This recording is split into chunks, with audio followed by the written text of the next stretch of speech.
y lideran sentido común e inevitable. El resto del mundo la llama innovación. Hace poco leí con interés sobre una innovación que me atribuían a mí. Me sorprendí, pues nunca pensé en ella como una innovación, sino como una combinación de dos elementos que podían funcionar bien juntos. Hace años, cuando estaba construyendo el primer hotel y Torre Internacional Trump en el número 1 de Central Park West, decidí que podría ser una buena idea combinar un hotel y un condominio juntos. Resultó ser un éxito impresionante, y esta fórmula se ha duplicado por muchos otros y por mí. Así, muchas veces la innovación es el resultado del sentido común unido con ideas poco comunes. Es creativo, pero es más una combinación de cosas de forma innovadora que otra cosa. Pensar de forma expansiva no es más que otra forma de innovar. A veces me pregunto, ¿qué más puedo incluir en mi proceso de pensar que lo haga más integral? ¿Hay algo que pueda agregar que mejore el proyecto o la idea que tengo dando vueltas en mi cabeza? Muchas veces me digo a mí mismo que algo está faltando, porque eso automáticamente abre las puertas para que nuevas ideas aparezcan. Me pregunto, ¿qué no estoy viendo? ¿Qué más es posible? A veces las respuestas resultan en ideas innovadoras. No necesariamente es un proceso secreto, pero es un proceso y requiere concentración. El club en mi campo de golf en California tiene un hermoso salón de fiestas con vista al Océano Pacífico. Pero este salón podía albergar menos de 300 personas. Hubo muchos eventos que no pudimos atender, como bodas, porque la capacidad era demasiado pequeña. La respuesta de mi equipo gerencial fue agrandar el edificio. Me vinieron con planes para remodelar y expandir el salón de fiestas. Hubiésemos tenido que pasar por el proceso de permisos y muchos meses de construcción, perdiendo así millones de dólares en ganancias encima de los millones para la remodelación. Un día estábamos ahí revisando el salón, y noté que las sillas del salón eran muy grandes. Tuve una visión inmediata. Necesitamos sillas nuevas, sillas más pequeñas. Esta idea no solo me ahorró millones de dólares, incluso me hizo ganar dinero. El dinero que ganamos vendiendo las sillas grandes fue más de lo que costaron las nuevas sillas Chivari. Ahora podemos albergar a unas 440 personas cómodamente y hemos aumentado el número de eventos grandes en el salón y con ello nuestras ganancias. No fue necesario expandir el edificio, así que convertí algo que me hubiese costado millones en una ganancia. Ese es el primer paso del estatus del visionario. Ver algo y saber que puede ser distinto o mejor. Veamos ahora tu opinión. Piensa creativamente y luego apalanca esa creatividad. ¿Estás cómodo en el mundo en que vives? Trata de imaginar que lo expandes de forma de incluir nuevas aventuras, nuevos amigos, nuevos lugares. A medida que te expongas a nuevas experiencias, generarás nuevas ideas. Verás nuevos problemas cuyas soluciones encontrarás y verás formas diferentes de usar estas soluciones para ayudar a muchos otros. Todo esto es el resultado de expandir tu mundo y tu visión. Piensa y vive en grande. Dejando a un lado cualquier temor de riesgo, ¿qué visualizas? ¿En cuál área de tu vida podrías pensar más en grande? Nombra ese pensamiento. ¿En cuál área de tu vida podrías pensar de forma expansiva? Nombra ese pensamiento expansivo. ¿Qué harás al respecto? Capítulo 13. Volverse muy rico es predecible, no riesgoso. La opinión de Robert. Además del ejemplo de McDonald's, mi padre rico usaba también el ejemplo de un cultivador de manzanas para explicar lo predecible. Me contó la historia de un cultivador de manzanas que comenzó sembrando un acre de manzanos. Sembrar ese primer acre fue duro, decía mi padre rico. El granjero no tenía mucho dinero y los manzanos necesitaban tiempo para crecer. Luego de unos años, cosechó unas manzanas y las vendió. Con las ganancias compró otros 2 acres y sembró más árboles. En poco tiempo tenía más de 100 acres sembrados, todos produciendo manzanas.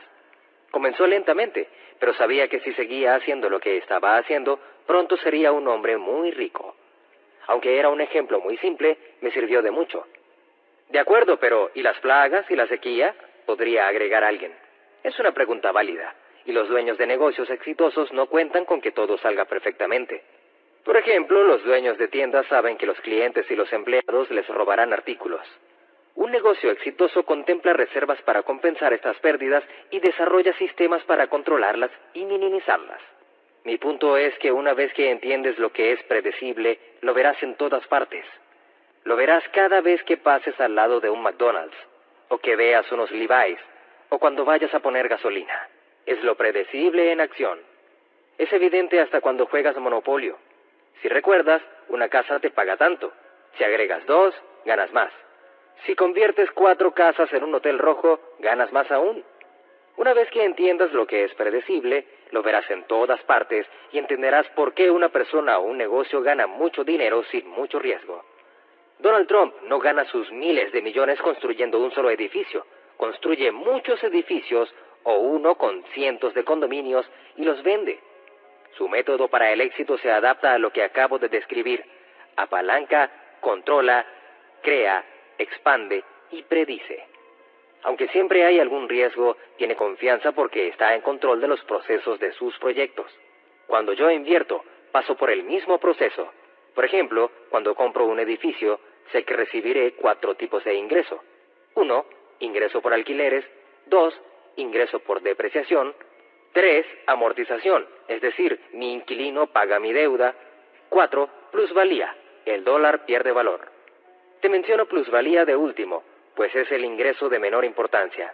Sin embargo, para muchos inversionistas, el riesgo por plusvalía o ganancia de capital es lo único que buscan al invertir. Por ejemplo, cuando alguien compra una acción por $5 y la mantiene hasta que valga 12, vende por plusvalía o ganancia de capital. Lo mismo ocurre con quienes negocian bienes raíces. También lo puse de último porque es un ingreso gravado por impuestos, es ganancia de capital. La ventaja de los bienes raíces es el intercambio 1031, que permite al inversionista diferir el pago de impuestos sobre ganancias de capital, a veces indefinidamente, si tiene una planeación buena. Para mí, esta posibilidad de evitar impuestos sobre ganancias hace que los bienes raíces sean una inversión muy superior a los activos de papel como acciones, bonos, fondos de inversión y especialmente cuentas de ahorro. De nuevo, quiero destacar que este ejemplo de bienes raíces y de pagar menos impuestos es completamente predecible. En 1996, el año que reinicié mis actividades después de retirarme, creé mi juego de mesa Cash Flow y escribí Padre Rico, Padre Pobre. No tenía idea del éxito que tendría la compañía Padre Rico, pero escogí el equipo correcto, comenzando con Sharon y Michael Lexter. Tener el equipo adecuado es la mejor forma de apalancamiento. Ese mismo año inicié una empresa petrolera, una minera de oro y una minera de plata. Aunque la petrolera fracasó, las mineras crecieron hasta cotizarse públicamente y fusionarse con otras. Ambas cotizan en la Bolsa de Valores de Canadá y me han hecho ganar millones de dólares. Muchos me advirtieron de los riesgos de fundar compañías de petróleo y de minas, y aunque ciertamente había un riesgo, para mí era muy pequeño. Podía mitigar el riesgo simplemente porque sé que todos usamos petróleo y gasolina. Eso es predecible. También sabía que el oro y la plata aumentarían de valor. ¿Cómo lo sabía?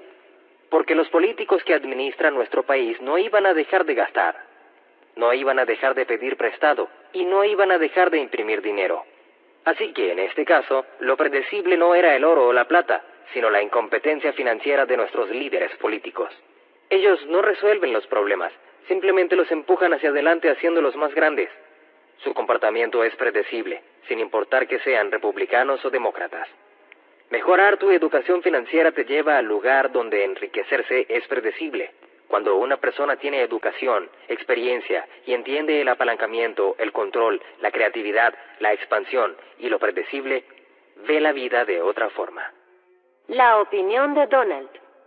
La razón por la cual este capítulo se llama Volverse rico es muy previsible es porque lo de muy rico implica que tienes ya dinero con que trabajar. El factor decisivo es si permitirás que tu dinero trabaje para convertirte en una persona muy rica. Aquellos que saben hacerlo tienen buenas posibilidades de unirse a la liga de los superricos.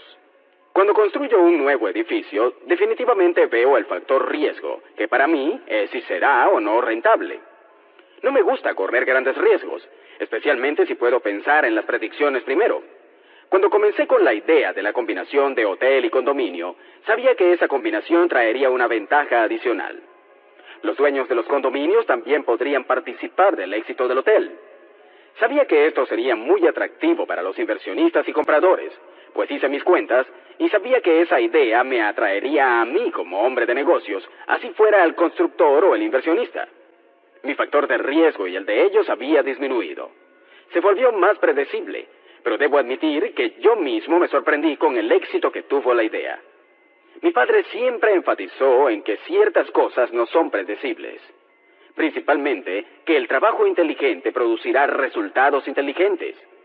Era un hombre muy trabajador, y siempre decía que trabajar inteligentemente desde el principio ahorra tiempo. Comencé desde muy joven a evaluar mentalmente las cosas antes de actuar, antes de lanzarme a ver si podrían funcionar. Eso sacó las adivinanzas del proceso y por ello del riesgo. También me ahorraba mucho tiempo y dinero. El apalancamiento que tenía era mi buen conocimiento del campo de la construcción y la fortuna de tener buenos instintos. También había estudiado bienes raíces por muchos años. Es cierto lo que dice Robert sobre el apalancamiento, el control, la creatividad, la expansión y la previsión. Ser multidimensional y estar alerta en todos estos niveles puede ser emocionante y producirá resultados. Si la gente piensa que es riesgoso, pues que así sea. Para mí es un reto emocionante. Puedes cambiar tu mundo si quieres y hacer con ello una contribución al mundo. Vale la pena considerarlo. El mayor riesgo que tenemos es no avanzar con lo que hemos aprendido. La expansión tiene muchas dimensiones. Concluiré con un consejo de Abraham Lincoln. No pienso mucho del hombre que no sea más sabio hoy de lo que fue ayer. ¿Y cuál es tu opinión? ¿Recuerdas cuando dijimos que Einstein definía la locura como hacer lo mismo una y otra vez y esperar resultados distintos? Para que seas rico o más rico, tal vez debas cambiar lo que estás haciendo. Comprométete contigo mismo a cambiar 3 cosas que estés haciendo en la actualidad. Incluye una acción y un tiempo para que asumas la responsabilidad. Ejemplo 1. Voy a dejar de ver televisión una vez por semana y atender un seminario al que pueda asistir. Ejemplo 2. Voy a dejar de ser una papa de sofá y visitaré esta semana un asesor de negocios e investigaré qué negocios me pueden interesar. Momentos cruciales. Más allá de perder o ganar. Veamos de nuevo la fórmula. Apalancamiento, control, creatividad, expansión, lo predecible. Este proceso paso a paso es una de las fórmulas básicas para obtener gran riqueza. Hoy en día, la mayoría de los inversionistas compra activos solo para venderlos. Quieren comprar a bajos precios y vender alto. Un verdadero inversionista compra para poseer la inversión y pasarlo a las siguientes generaciones. Aunque Donald Trump y Robert Kiyosaki ocasionalmente compran para vender, como muchos inversionistas profesionales, invierten siguiendo la fórmula anterior. Es lo que permite que el 10% de los inversionistas ganen el 90% del dinero. La fórmula puede parecer sencilla, pero no es fácil convertirla en realidad. La mayoría de las personas no sigue el proceso descrito por la fórmula simplemente porque no saben que existe. La mayoría de la gente no sabe por qué algunos ricos son más ricos que otros. A continuación te presentaremos algunas reflexiones sobre por qué Donald y Robert aman este juego y ganan en él. Estas reflexiones son importantes, pues como dijimos, el proceso paso a paso es simple, pero no fácil. Esta sección no trata sobre cómo ganar dinero, trata sobre el por qué. Al final de esta sección, entenderás mejor por qué el 10% de las personas gana el 90% del dinero. Esta sección trata sobre los momentos cruciales, aquellos momentos en que una persona toma decisiones que cambian su vida. Todos tenemos esos momentos. Es entonces cuando encontramos nuestro verdadero carácter. Nos convertimos en héroes o cobardes. Nos convertimos en personas que dicen la verdad o en mentirosos. Avanzamos o retrocedemos. ¿Cuáles han sido tus momentos cruciales? ¿Te han ayudado a ser exitoso? ¿Te han detenido? Sé honesto. Con la honestidad viene la claridad. Y con la claridad viene la posibilidad de cambiar. Puede que comiences a ver tu vida con mayor claridad y que tengas otro momento crucial. El momento en que decides tomar el control de tu propia vida. Capítulo 14. ¿Qué aprendiste de tu padre? La respuesta de Robert. Mi padre fue un gran hombre. Aún siendo niño lo miraba con admiración y respeto. Estaba orgulloso de ser su hijo y quería que él estuviera orgulloso de mí. Mi padre era el jefe de educación del estado de Hawái. Para ser japonés, era un hombre alto, medía más de 1,80 m, así que destacaba en más de una forma. Era conocido como un hombre brillante y un pensador independiente. Se graduó con las mejores notas. El primero en su clase, y era respetado como docente en todo el sistema educativo de Hawái. Justo antes de morir, recibió el reconocimiento como uno de los 2 educadores más destacados de la historia de Hawái. Había dedicado su vida a la educación y a los niños de Hawái. Originalmente mi padre había planeado estudiar medicina, pues por generaciones todos en la familia habían sido médicos. Pero cuando asistía a la secundaria en la isla de Maui, notó que sus compañeros de clase desaparecían rápidamente de la escuela. Habló con el director de la escuela para averiguar a dónde iban sus compañeros. Averiguó finalmente que la plantación de caña de azúcar en la que trabajaba la mayoría de los padres de sus compañeros había ordenado que reprobaran al 20% de los estudiantes sin importar su desempeño en clase, para asegurar que la plantación tuviese suficientes trabajadores con poca educación. Mi padre averiguó que había maestros, directores y otras personas más involucradas. Fue entonces cuando mi padre decidió no estudiar medicina, sino inscribirse en la universidad para ser educador y tratar de cambiar el sistema. Además luchó por llevar la mejor educación posible a niños sin posibilidad de educación privada, niños que no tenían otra alternativa más que esperar que el sistema educativo trabajara por ellos y no en su contra. Mi padre luchó en esa batalla toda su vida. Pero a pesar de la intensa lucha de mi padre, el estado de Hawái sigue teniendo uno de los peores sistemas educativos del país. Esto no es por falta de recursos. En 2001, el presupuesto del sistema educativo fue de $1.300 millones y en 2005 fue de 2.100 millones.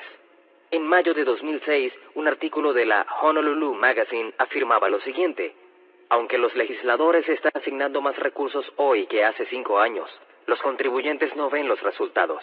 Una cosa que no ha cambiado mucho en este sistema educativo administrado por el gobierno es su habilidad para resistirse al cambio. Mi padre se postuló a la vicegobernación del Hawái, pues sabía que no podría cambiar el sistema educativo solo como jefe de educación. Necesitaba llegar más alto y se postuló como candidato republicano en un estado principalmente demócrata. Lo aplastaron en más de una forma. No solo le prohibieron volver a ejercer un cargo público en Hawái, por haber ido en contra de la maquinaria política del estado, sino que también su propia gente, aquellos que él había formado por años, se pusieron en su contra por temor a perder sus trabajos. En 1974, cuando regresé de Vietnam, encontré a mi padre sentado en su casa, con tan solo 50 años, destrozado. Había intentado ganar dinero adquiriendo una franquicia de helados. Había optado por la jubilación temprana y retiró la mayor parte de sus ahorros, pero perdió todo el dinero en la franquicia. De no haber sido por el pequeño cheque que recibía del Estado y luego de la Seguridad Social y Medicare, hubiese quedado en la indigencia. Ese fue un momento crucial para mí. Ver a mi padre, ese hombre a quien tanto amaba y admiraba, sentado ahí en la sala viendo televisión todo el día, me conmocionó. Allí estaba, en el tope de su vida, con una educación brillante, pero con el espíritu derrotado. En ese momento me di cuenta de que la educación carecía de algo vital. Nuestra educación tradicional no nos preparaba para el mundo real, nos preparaba para ser empleados. Ahí supe que seguiría los pasos del padre de mi mejor amigo, mi padre rico, y no los de mi verdadero padre. Decidí seguir los pasos de mi padre rico porque él no dejó que su falta de educación formal aplastara su espíritu de emprendedor, ni su deseo de enseñar tanto a su propio hijo como a mí. Este hombre llegó a ser uno de los más ricos de Hawái. 1974 fue un año crucial para mí. Primero porque supe que no seguiría los pasos de mi padre. Al ver al mundo a través de los ojos de mi padre, supe que mi generación, la generación Baby Boom, enfrentaría los mismos problemas que tenía mi padre. Mi generación enfrentaría al mundo como personas bien educadas, honestas y trabajadoras, pero necesitadas del apoyo del gobierno o su familia, sin saber cómo sobrevivir financieramente por sí mismos. En los próximos años, habrá millones de personas en el mundo que, al igual que mi padre, enfrentarán al mundo sin mucho dinero, después de toda una vida de trabajo y que vivirán con el temor de que se les acabe.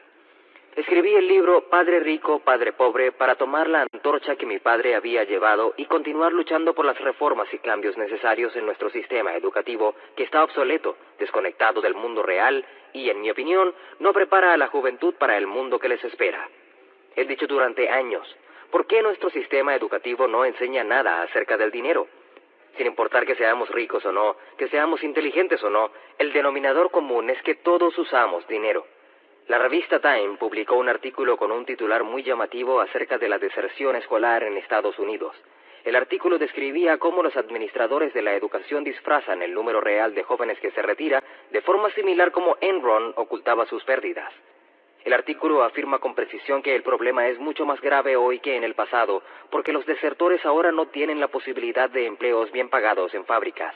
Hoy en día, sus únicas opciones son empleos de baja paga como oficinistas o como dependientes de restaurantes de comida rápida, pues Estados Unidos se ha convertido en un país de consumidores, no de productores. Pagaremos las consecuencias de este problema masivo en los años por venir. Un problema generado por un sistema educativo obsoleto y desconectado de la realidad que se resiste a cambiar.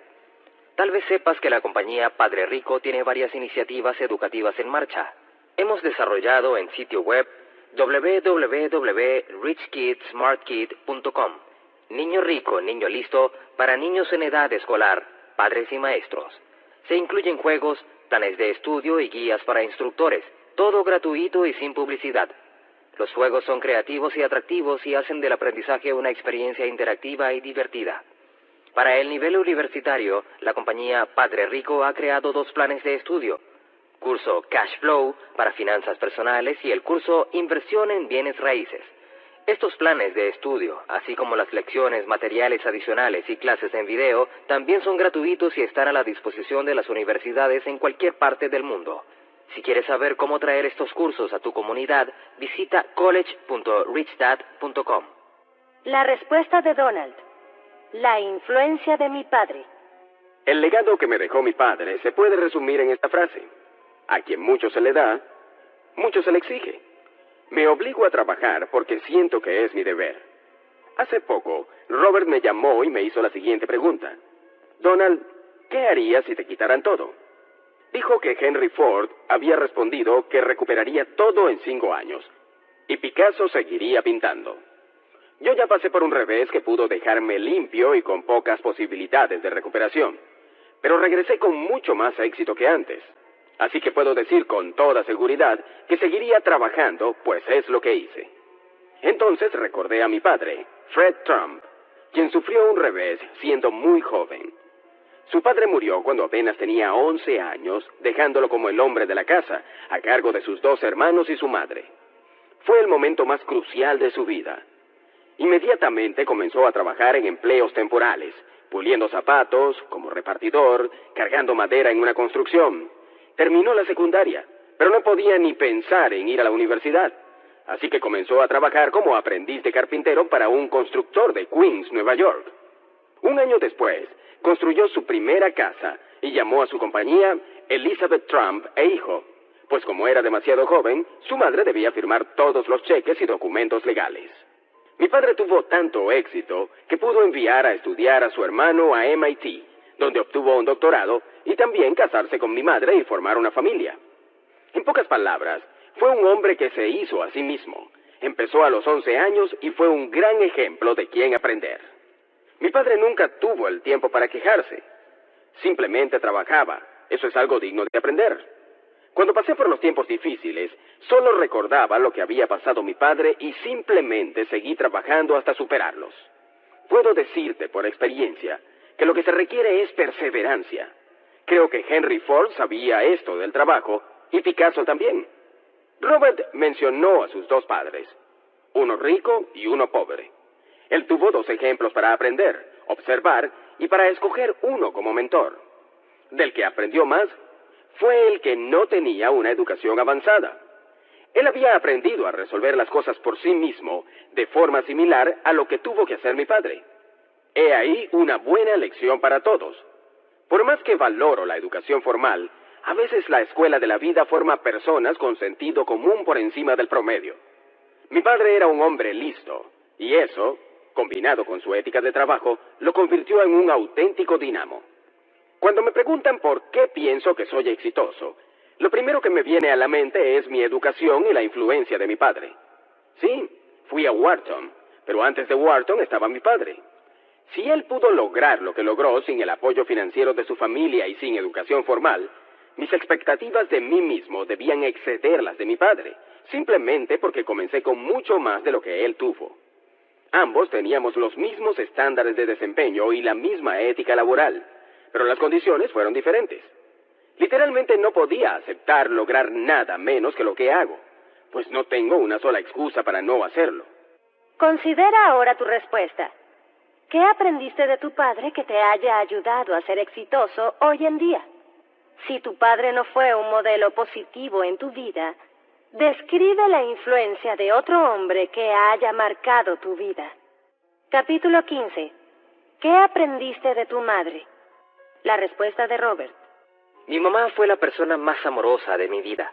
Cuando era niño me molestaba con ella porque abrazaba a todos mis amigos. Mi madre murió a la joven edad de 48 años. Tenía un corazón débil de nacimiento y había sufrido de fiebre reumática en su infancia, lo cual aumentó su debilidad. Tal vez por eso era tan amorosa. Atesoraba cada día de su vida porque, como era enfermera titulada, quizás sabía que no viviría mucho tiempo. Unos años después de morir mi madre, me encontraba en Vietnam. Había llevado en helicóptero a un general de la Marina a un pueblo remoto donde Estados Unidos estaba planeando lo que resultó la última y desesperada operación de defensa contra Vietnam del Norte. El enemigo preparaba una ofensiva al otro lado de la zona desmilitarizada. Se supone que debíamos detenerlos en el momento que se dirigieran al sur. Supimos entonces que la guerra había terminado y que habíamos perdido. Mi tripulación había entrado al pueblo a comprar comida. Yo me quedé con el helicóptero. De pronto apareció un grupo de muchachos vietnamitas que empezaron a subir y a bajar del helicóptero. Me puse de pie y traté de decirles en inglés que se alejaran. Obviamente no me entendían y siguieron jugando con la aeronave. Temía que pertenecieran al Vietcong y que estuvieran tratando de colocar algún explosivo en el helicóptero. El miedo se apoderó de mí y comencé a actuar con más fuerza para apartarlos. Uno de los muchachos simplemente no me hacía caso. Apenas lo saqué, volvió a subirse a jugar con las ametralladoras y las demás armas. Finalmente, en un arranque de furia, tomé al muchacho por el cabello y lo saqué de la cabina. Él comenzó a patearme y me mordió en el brazo. Con eso perdí el control y se apoderó mi entrenamiento como marino. Saqué mi pistola, activé el percutor, la puse en su oído y comencé a gritarle. De pronto, nuestras miradas se encontraron y comenzó a llorar. Estaba aterrorizado. Sabía que yo estaba furioso y enloquecido. Parado ahí con mi pistola en su cabeza, lo miré a los ojos y vi su alma. Hay un dicho entre los matones a sueldo: si vas a matar a alguien, no lo mires a los ojos. Al mirar a los ojos de este muchacho que lloraba, empecé a llorar también. Me detuve. No disparé. Cuando me detuve, escuché a mi madre. Aunque había muerto hace años, escuché su voz con toda claridad. Detente, me dijo. Te he pedido toda la vida que seas más amable. Detente, por favor. No te di la vida para que le quites el hijo a una madre. Miré al niño a los ojos y le hice saber que no lo mataría y guardé la pistola. Al despegar ya con el general a bordo, fuimos atacados por el enemigo. Estoy bastante seguro de que esos muchachos avisaron al enemigo de nuestra presencia. Ellos eran el enemigo. Esa noche me quedé solo en la plataforma de aterrizaje y reflexioné sobre lo que sucedió ese día. ¿Escuché a mi mamá?, me preguntaba una y otra vez. Finalmente entendí que eso no era lo importante. Lo que importaba era que al fin la había escuchado. Había entendido su mensaje. Ese día en el campo a las afueras de un pequeño pueblo de Vietnam fue un momento decisivo, crucial en mi vida. Mientras volaba de regreso al portaaviones, aun cuando me habían disparado, sabía que mis días en la Marina habían terminado. Como dijo una vez Joseph, el gran jefe indio estadounidense, no pelearé más por siempre. No es que no quiera luchar, es que no lucharé con armas ni con violencia. En cambio, lucharé con la sabiduría de mi padre y con la compasión de mi madre. La respuesta de Donald, la madre de los consejos. Mi madre era descendiente de escoceses, y un día me dio un sabio consejo que he tratado de seguir siempre. Confía en Dios y sé fiel a ti mismo. Es un consejo tan breve que es fácil de recordar. Tal vez pensaba en mi madre la primera vez que dije, piensa en grande. Se dice que la brevedad es el alma del ingenio, pero también es la clave de la buena memoria. Mi madre siempre tenía tiempo para obras de caridad y causas para los necesitados, así que sus intereses eran diversos y bien balanceados. Me gusta pensar que yo soy así también, y soy un donante silencioso en muchos casos. Mi hermano mayor, Fred, murió a los 42 años. Esto tuvo un profundo impacto en mí, y pude ver la profunda tristeza que colmó a mis padres. Perder a un hijo nunca es fácil, no importa su edad. Siempre es un impacto que te afecta por el resto de tu vida. Pienso que me di cuenta del verdadero valor de la vida, y decidí hacer que la mía fuera lo mejor posible para mí y los que me rodean. Fue un momento crucial en mi vida. Esa es una de las razones silenciosas por las que soy como soy. Tal vez el resultado final no sea tan silencioso, pero el gran impulso está ahí, debido a esta pérdida. Me sentí más cerca que nunca de mis padres y me sentí responsable por su bienestar y felicidad después de este terrible evento en sus vidas. Sí, fue duro para mí, pero lo fue mucho más para ellos. Mi madre era una persona devota y vivía su fe. Fue un gran ejemplo para mí como niño y como adulto. Era una mujer fuerte y a la vez gentil, y también muy humilde. Dio todo de sí sin reservas. Por ello, si me oyes hablando con tanta admiración de ella, es porque tengo buenas razones para hacerlo. Ahora tu respuesta. ¿Qué aprendiste de tu madre que ha ayudado a tu éxito? Si tu madre no fue un modelo positivo para tu vida, describe la influencia de otra mujer que haya marcado tu vida. Capítulo 16. ¿Qué aprendiste de la escuela? La respuesta de Robert. En inglés hay un dicho que dice, los hijos del zapatero andan descalzos. En mi caso debió ser, el hijo del superintendente de educación no tiene cerebro. A pesar de que mi padre era el jefe de educación, reprobé no una sino 2 veces. Reprobé inglés en el tercer y en el último año de secundaria, porque no sabía escribir. Ha debido ser una vergüenza para mi padre que su hijo fuese el tonto de la clase. A pesar de mis malas calificaciones, me gradué en la escuela y recibí una nominación del Congreso para la Escuela Naval y la Academia de la Marina Mercante. A pesar de que mis notas eran bajas, obtuve un buen puntaje en el examen de aptitud académica y era bueno en fútbol americano, lo que me ayudó en el proceso de admisión. Me decidí por la Academia de la Marina Mercante en Kings Point, Nueva York, porque quería ser marino mercante y la paga era mucho mayor que para egresados de la Escuela Naval. En 1965, cuando tomé esta decisión, un egresado de la Escuela Naval ganaba unos $200 al mes, mientras que un graduado de Kings Point ganaba $2,000. Cuando me gradué en Kings Point, los marinos de la escuela seguían ganando $200, mientras que los graduados de Kings Point, si navegaban los barcos mercantes en zona de guerra, podían ganar hasta $100,000 al año. Así que para serte honesto, aunque la escuela naval es más famosa, los graduados de Kings Point eran los graduados universitarios mejor pagados del país. Un sueldo anual de $100,000 era un sueldo muy bueno en 1969, especialmente a los 22 años. Pero no tomé ninguno de esos trabajos. En cambio, al graduarme entré a trabajar con la Standard Oil de California y zarpé de San Francisco. La razón por la cual elegí esta empresa, a pesar de que la paga era mucho menor, era porque tenía interés en el petróleo. Además, los barcos navegaban de Hawái a Tahití, imagínatelo. Durante mis 4 años en la academia tuve 2 momentos decisivos. El primero fue en mi primer año, cursando inglés. Después de que había reprobado 2 veces, estaba seguro de que esta materia a nivel universitario sería el fin de mi carrera como estudiante. Tenía pesadillas en las que reprobaba y me enviaban directo a Vietnam, tal y como era el destino de los estudiantes que reprobaban en aquella época. Pero en cambio, el inglés de ese primer año fue una maravilla. Tenía un gran profesor, el Dr. Norton. En vez de castigarme por mi mala ortografía e ideas radicales, me animó a escribir. Terminé esa materia con una B, pero más importante que la nota fue que gracias al Dr. Norton recuperé la confianza como estudiante. En una escuela donde más de la mitad de los estudiantes reprueban y son expulsados antes de graduarse, la confianza en mí mismo que gané con el Dr. Norton me dio la fuerza que requería para superar esos difíciles años de estudio. Hoy en día, mis libros se han traducido a más de 46 idiomas. Se han vendido más de 26 millones de copias, y soy más conocido como escritor que como oficial de barco. Otro momento decisivo en mi vida fue cuando descubrí el poder del petróleo y su efecto en la economía mundial.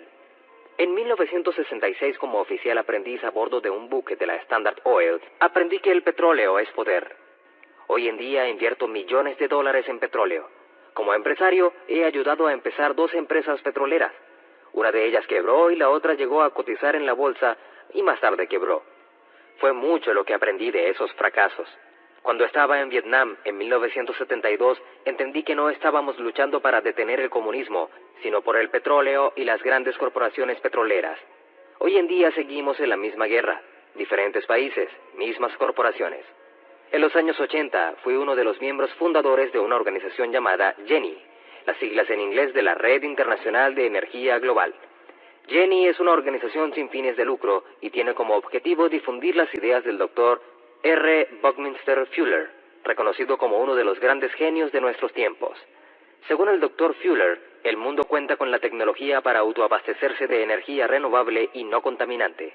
Pero el problema es que las empresas petroleras prefieren que aumente el precio del petróleo y estas empresas tienen mucho poder. Tal vez te suene como un hipócrita, pero sigo siendo un capitalista. Sigo ganando mi dinero con el petróleo, pero sigo apoyando su reemplazo con energías renovables y no contaminantes que puedan elevar la calidad de vida en el mundo y reducir los niveles de pobreza y las guerras. Como dice la canción de John Lennon, Imagine, puedes decir que soy un soñador, pero no soy el único. You may say I'm a dreamer, but I'm not the only one.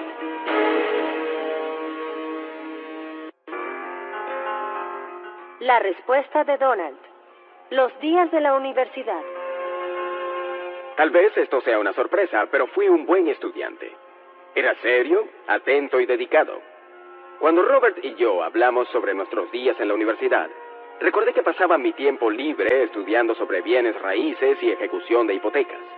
Siempre hacía más de lo que se me exigía.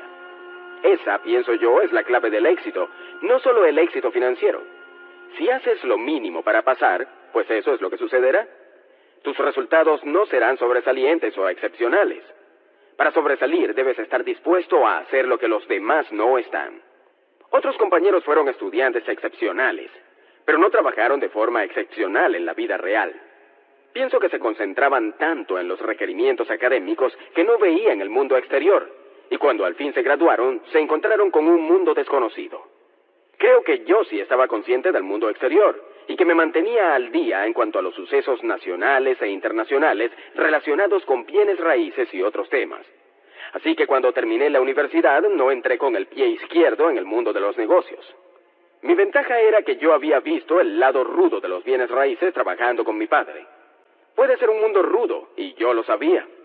Había aprendido a hacerme un lado en las entradas de las casas cuando iban a cobrarles la renta para evitar que me dispararan. Yo sabía a lo que me enfrentaba. Mi padre tenía la sabiduría de la calle y la sabiduría de los negocios. Y considerando que yo asistía a Wharton, una gran escuela de negocios, pues tenía a mi alcance lo mejor de los dos mundos. Tal vez no todos tenemos la misma suerte. Puedes aprovechar al máximo lo que está a tu alcance y el lugar donde estás. Solo debes estar listo para hacer más. Lo que estés dispuesto a hacer puede determinar hasta dónde estés dispuesto a llegar. Yo estudié horas extra en la universidad sin recibir créditos ni palmadas en la espalda. Lo hice solo, y creo que es una de las razones de mi éxito. Veamos ahora tu respuesta. ¿Qué aprendiste en la escuela que te ha ayudado a tener éxito? ¿Hubo algún profesor en especial que tuvo una influencia positiva en tu vida? ¿Qué lecciones de la escuela has aplicado en tu vida? ¿Cuáles fueron los resultados? Capítulo 17. La influencia de la escuela militar en mi vida. La respuesta de Robert. Hay 3 razones por las cuales asistí a la escuela militar. Cuando tenía 10 años, mi maestro de 5º grado me hizo estudiar la historia de los grandes exploradores, Colón, Cortés, Magallanes y da Gama. Estudiarlos despertó en mí el deseo de ver y explorar el mundo. A los 15 años convencí al maestro de carpintería que me dejara construir un barco como proyecto de esa materia. Pedí los planos y construí un velero, el Toro. Muchos de mis días felices en esa época los pasé navegando en mi velero en la bahía Hilo, cerca de mi pueblo. Mi mente viajaba a puertos lejanos y mujeres exóticas. Cuando el orientador vocacional me preguntó, ¿qué quieres hacer cuando seas grande?, yo le respondí, quiero ir al mar, viajar a lugares exóticos como Tahití, tomar cerveza y perseguir mujeres. En vez de molestarse conmigo, me dijo, tengo la escuela perfecta para ti. Tomó un folleto de la Academia de la Marina Mercante y me dijo, revisa esto. Es una escuela difícil, pero si en verdad te gusta el mar, entonces te ayudará a entrar en la academia. En 1965 me dirigí a Nueva York para iniciar mi educación como oficial de la Marina Mercante. En 1968, como parte de mi entrenamiento, viajé a Papeete, Tahití. Bebí cerveza y conocí a una de las mujeres más hermosas que he conocido. Mis sueños se habían hecho realidad. La segunda razón por la que fui a la academia es porque mi padre no tenía suficiente dinero para enviarme a la universidad. Me dijo, el día que te gradúes, estás de tu cuenta. Y así fue. El hecho de asistir a la academia implicaba que tenía una beca completa, habitación, alimentación y una asignación para ropa y reembolsos por gastos de viaje. Además teníamos una pequeña asignación mensual en efectivo.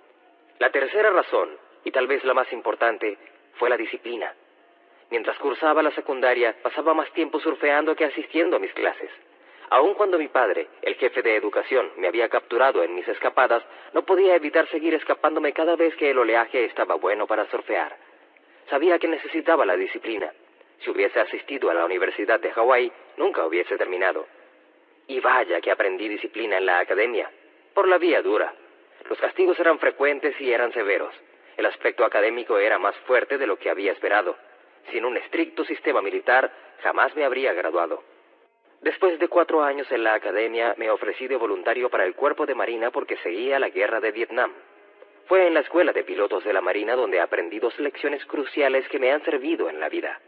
La primera vino en el entrenamiento de vuelo. Una de las partes más emocionantes del entrenamiento era aprender a pilotar en enfrentamientos avión contra avión. El avión que pilotábamos era un Trojan P-28, un monomotor clásico de la Segunda Guerra Mundial que era grande, rápido e inclemente. Muchos estudiantes murieron porque el avión estaba diseñado para ser ágil y maniobrable, y si no eras buen piloto, el avión te podía matar. Un día volaba solo en busca de mi instructor que me iba a atacar de sorpresa. De pronto, escuché a través de los audífonos de mi casco, ¡bang, bang, bang! Era el instructor indicándome que la batalla había comenzado. De inmediato comencé a hacer las maniobras que me habían enseñado, tratando de despegarme del enemigo. En vez de perderlo, escuché en el audífono, ¡bang, bang, bang! ¡Te atrapé, idiota! No podía despegarme de mi instructor. Subí, giré, me lancé en picada, pero nada funcionó. Casi no podía ver por el sudor que empañaba la visera de mi casco. Por casi 10 minutos, mi instructor me persiguió sin que pudiera liberarme de él con mis maniobras. Ya de regreso en tierra, repasamos la misión. Mi instructor describía mi vuelo con las manos y empecé a sentir náuseas. No solo por las violentas maniobras que había realizado, sino porque entendí lo malo que era como piloto y lo mucho que me faltaba por aprender. En ese momento, mi instructor dijo algo que nunca olvidaré. El problema con este negocio es que no hay segundo lugar. Solo uno de los pilotos regresa a casa con vida. Ese fue un momento crucial en mi vida. Después de ese día, practiqué y practiqué y practiqué. Gano en el mundo de los negocios no porque sea brillante o porque nunca fracaso. Es porque en mi mundo no hay segundos lugares. Supongo que Donald tiene una filosofía similar. El otro momento crucial tuvo que ver con el riesgo. Cada vez que escucho a alguien decir, es demasiado riesgoso, sé que en realidad esa persona no está preparada ni está a la altura del reto. Después de ese día en el aire con mi instructor me di cuenta de que el combate es la prueba máxima de la voluntad y la instrucción. No hay segundos lugares, y el ganador es el que está mejor preparado. Cambié mi forma de pensar a combatir no es riesgoso, el riesgo es no estar preparado. En los negocios y las inversiones soy fanático de la práctica y la preparación. Practico para reducir el riesgo, mejoro mi habilidad para reducir el riesgo, estudio para reducir el riesgo, juego para ganar, y el premio lo gana el que juega con menor riesgo y mayor confianza. Antes de invertir por primera vez en bienes raíces, asistí a un taller para inversionistas. Después de ese taller revisé unos 100 negocios disponibles. A donde quiera que fuera en Hawái, los corredores me decían, eso que buscas no existe. Después de meses buscando, al fin encontré una pequeña propiedad en la isla de Maui. Era un condominio de una sola habitación, cerca de la playa, y por solo $18,000. Esa fue mi primera inversión. Desde entonces, he revisado decenas de miles de negocios de bienes raíces, pero he comprado solo unos cuantos. Casi todas las personas invierten dinero, pero no tiempo. Donald y yo invertimos mucho tiempo antes de invertir dinero. Nos preparamos para invertir. Como dije, ser empresario no es riesgoso. No estar preparado sí lo es. La respuesta de Donald. La influencia de la vida militar en mi vida. Me enviaron a la escuela militar porque cuando era joven era un poco agresivo. Pero lo que aprendí ahí tuvo más relación con el arte de la negociación que con la disciplina o la canalización de la energía. Fue una gran lección de negocios disfrazada. Tuve una confrontación con un ex sargento o instructor de la Marina, y me di cuenta de que no podría enfrentarlo o ganarle físicamente, así que tuve que usar mi cerebro para manejar la situación. Debía ganarme a este sargento, y no estaba yo dispuesto a ceder, así que pensé en la forma de lograrlo. Encontré mi primera oportunidad. Yo era muy buen jugador de béisbol, era el capitán del equipo, y él era nuestro entrenador. Yo sabía que mejoraría su imagen si jugaba lo mejor posible, y eso hice. Teníamos un buen equipo y aprendí a dirigirlo eficientemente. Ese fue el primer paso. El segundo paso era demostrarle que lo respetaba, que no era difícil, pues sí lo respetaba en verdad, pero que no me dejaría intimidar por él. Pienso que eso le generó respeto y que se dio cuenta de que no tenía caso seguir persiguiéndome. Así que establecimos una buena relación desde la fortaleza y no la debilidad, y el mutuo respeto. Ahí estaba otra gran lección de negocios, especialmente para la negociación. Ambos ganamos. Fue una suerte haber asistido a la Academia Militar en Nueva York, aunque en ese momento no me sentía tan afortunado.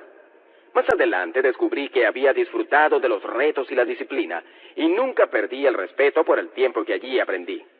Quienes me conocen saben que no me gusta tardarme, ni que los demás lo hagan. Otra lección importante de la escuela militar fue que las excusas son inaceptables. Uno aprende a no quejarse y en cambio a mantener el equilibrio y perseverar. Más adelante, cuando me enfrenté con dificultades y presiones, no me dejé vencer. Sabía que la mejor forma de enfrentar los problemas era tan solo seguir adelante, persistir y seguir trabajando en las soluciones. Esa es una valiosa lección para aprender. Otro momento crucial que vivía en la escuela militar tenía que ver con la historia. Tenía un compañero que le gustaba leer sobre la Segunda Guerra Mundial. Era fanático de la historia y además un alumno muy serio.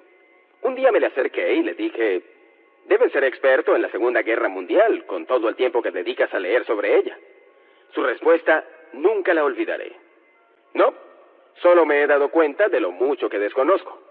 Me explicó entonces que para entender la Segunda Guerra Mundial debía entender la Primera Guerra Mundial. Y para entender esta, debía comprender la situación mundial anterior. Era un proceso muy largo.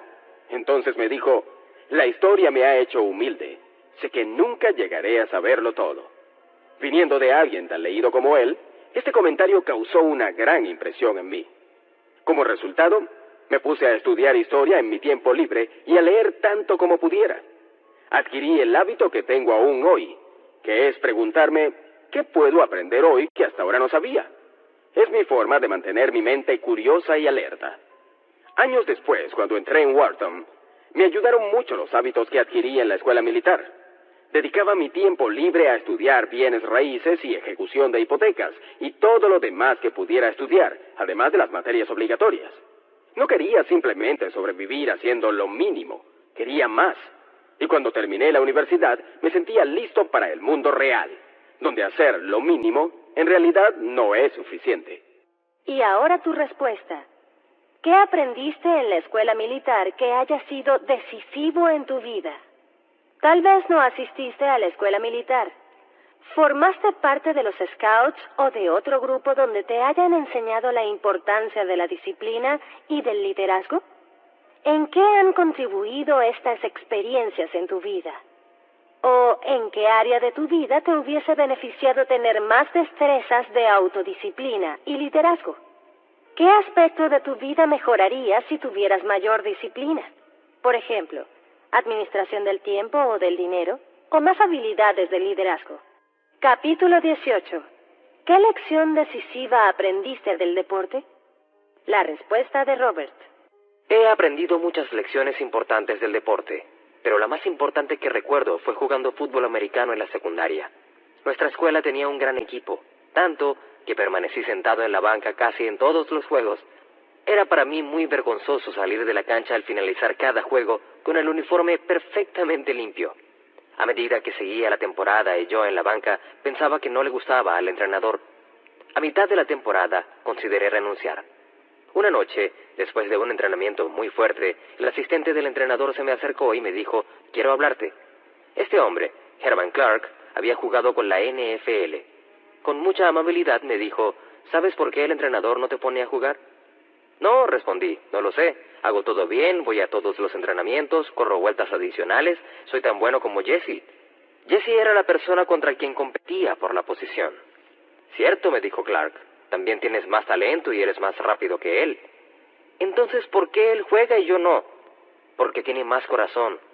Jesse tiene más ganas de estar ahí que tú. En la vida no basta con el talento. Si quieres la posición de iniciado, tienes que alcanzar otro nivel más allá.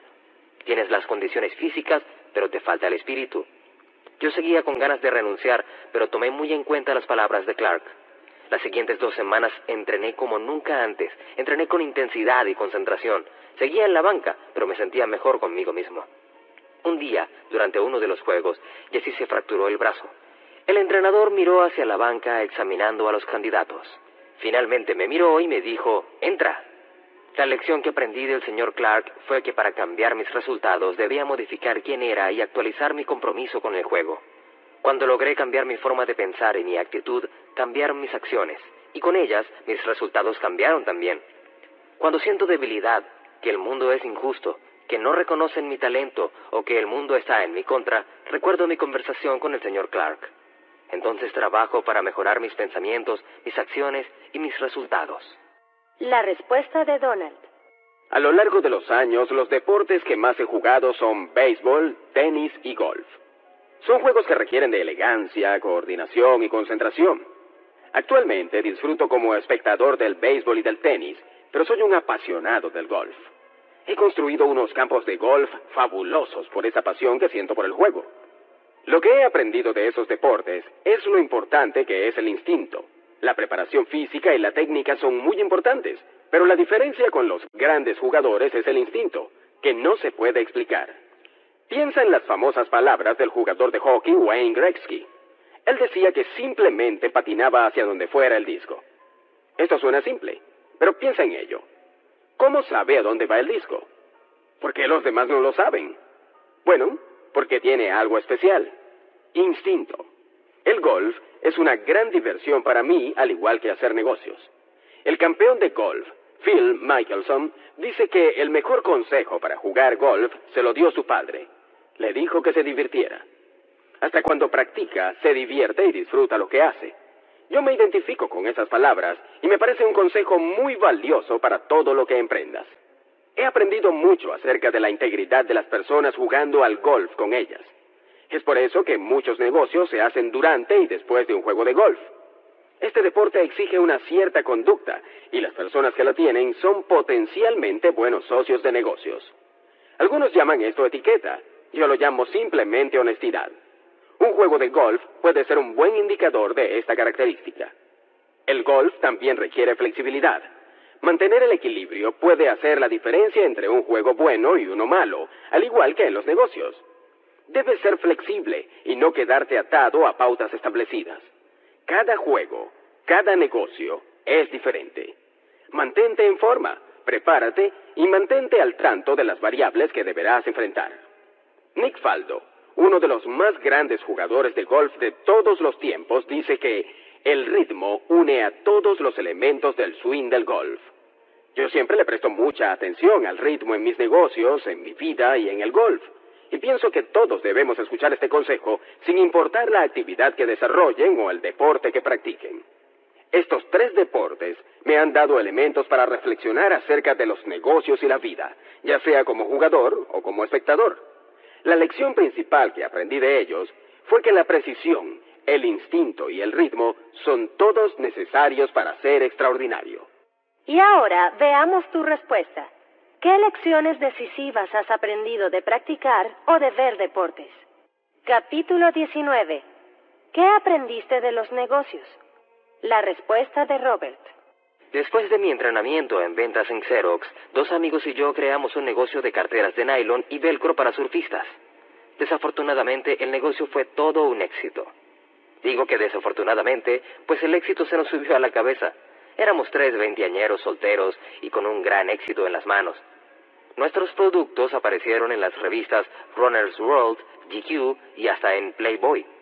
Un día, John, uno de mis socios, apareció en un Mercedes 450 SL. «Somos ricos», dijo. «¿Por qué no compran el carro de sus sueños?» Y eso hicimos. Larry compró también un Mercedes 450 SL y yo un Porsche Targa plateado con asientos negros. Puedes imaginar el resto de la historia. Manejábamos carros rápidos y salíamos con mujeres aún más rápidas. Pero nuestro negocio, que había crecido rápidamente, cayó más rápido aún.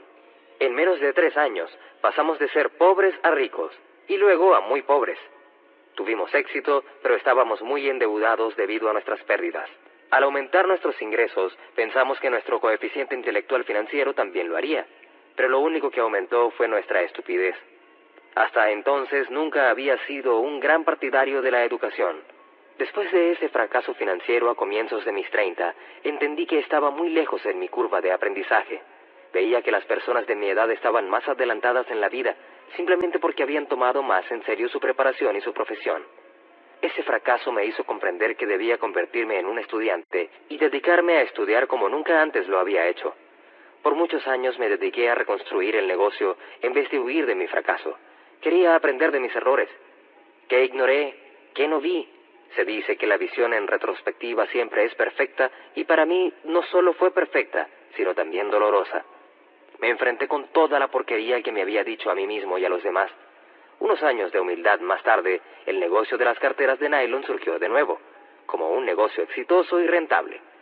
Fue la mejor lección de negocios de mi vida, así como la mayor lección de humildad que haya recibido. En 1984, aunque mi negocio era próspero, renuncié a él y me fui de Hawái con Kim.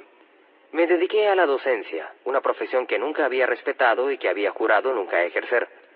Durante 10 años, Kim y yo viajamos por todo el mundo enseñando sobre cómo crear empresas y cómo invertir. Al final de ese periodo, en 1994, nos retiramos, libres financieramente, gracias a que pusimos en práctica todo lo que enseñábamos. Kim tenía 37 años y yo 47. Me recluí por 2 años en las montañas de Arizona, en un pueblito llamado Bisbee, donde me dediqué a desarrollar el juego de mesa Cash Flow y a escribir Padre Rico, Padre Pobre.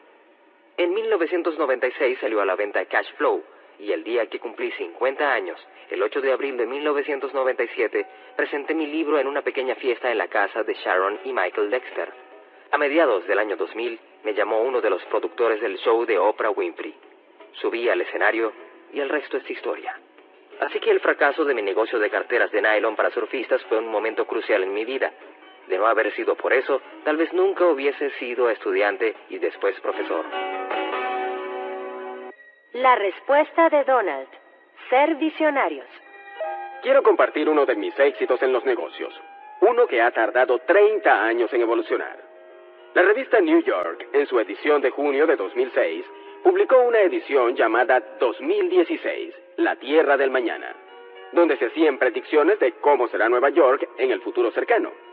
Recuerdo cuando quise construir Trump Place a orillas del río Hudson.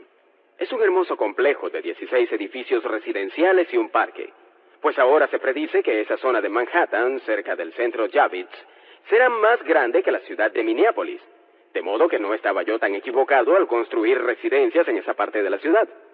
Ser visionario puede ser una ventaja, especialmente después de enfrentar tanta resistencia.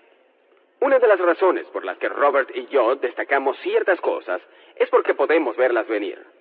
No es que queramos ser propagadores del miedo, sino que queremos guiar por el camino correcto antes de que sea demasiado tarde y la gente se pregunte ¿cómo no lo vimos venir? Por suerte, nuestra historia de éxito nos pone en una posición para poderte hablar de lo que puede suceder en el futuro.